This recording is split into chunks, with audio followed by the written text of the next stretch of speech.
looking at what went well and then what the speaker might do better. I'll do what went well first. But it was a good opening. The question, what do you know about this subject, what do you know about placebos, was engaging, and I think the speaker did that well.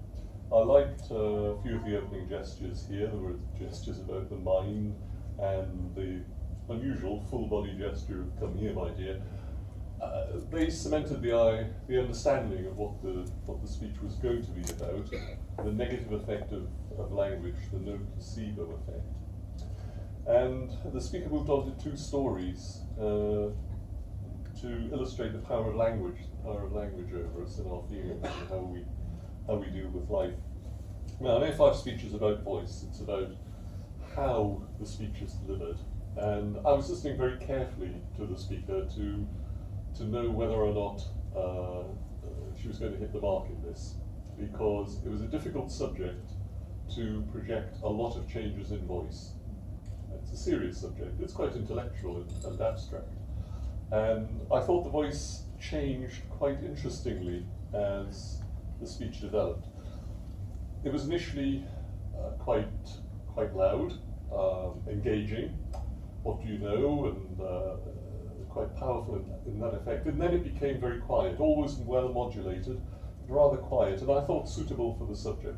So the use of voice doesn't mean you go shouting your head off about everything. It's about whether or not the voice is modulated in a way that's suitable to the subject. Two examples of that, and the personal example that was explained, the little boy 3 months old off to Oxford for the operation. You could hear the tension in voice at that point. I certainly did. It was, whether it was intentional or not, there was a considerable amount of tension and withdrawal in the voice at that point, and the voice changed quite a lot.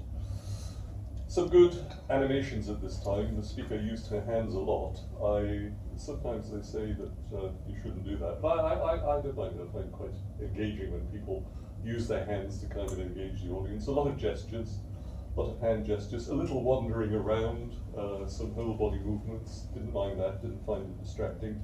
Then at the end of that little story, the voice was triumphant at last, peaceful, but then came the negative effect of the one last kiss. Powerful story. I thought it suited the speech very well.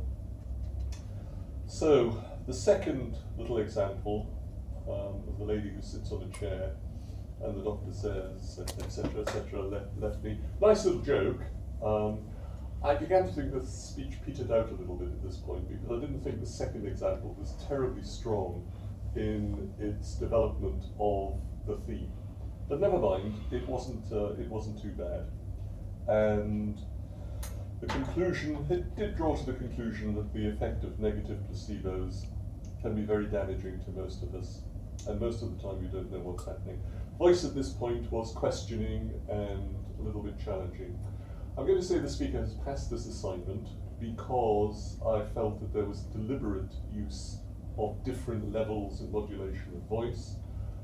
I did think the speech petered out somewhat towards the end with the second example, but never mind, it was still very competent. And that's my learning point is, be sure that when you drive through, if you have a line of reasoning to a speech, that it does develop everything to a conclusion, and be very sure that you're not going to pitch it at such an intellectual level that your audience in that short space of time might be a little bewildered. Otherwise, a well-constructed, good speech, and on to A6.